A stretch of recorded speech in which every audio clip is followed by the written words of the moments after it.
మా పెద్దమ్మ అయితే ఏదో ఒక సాకు పెట్టుకొని ఏడవడమో గానీ, అలగడమో గానీ, అది చేయను, ఇది చేయను అనేసి అంటూ ఉంటది. వాళ్ళు అవి అనక ముందే నేనైతే వాళ్ళని ముందుగా అయితే పొగిడేస్తూ ఉంటాననమాట. పొగిడేస్తూ ఉంటే వాళ్ళకేందంటే కొంచెం అంటే కొంచెం హుషారొస్తది. హుషారొస్తే మనం ఏం చెప్పినా వింటారండి. చిన్న పిల్లలు గదా! ఏం చెప్పినా వింటారు. వాళ్ళు చెప్పేదంతా మర్చిపోతారు. మనం చెప్పిందయితే వింటారనమాట. ఆ తర్వాత ధనుర్మాసంలో వేసే ముగ్గులవి. ఇక నైటయితే ముగ్గురైతే గొడవ పడ్డారు. హనీ పాపయితే వాళ్ళ అక్కని ఓదారుస్తుంది.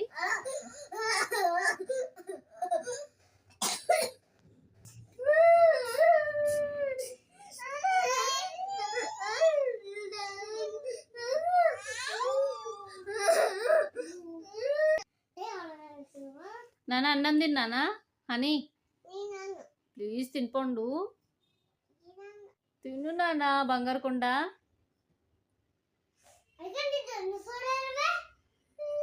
హనీ తిను నాన్న.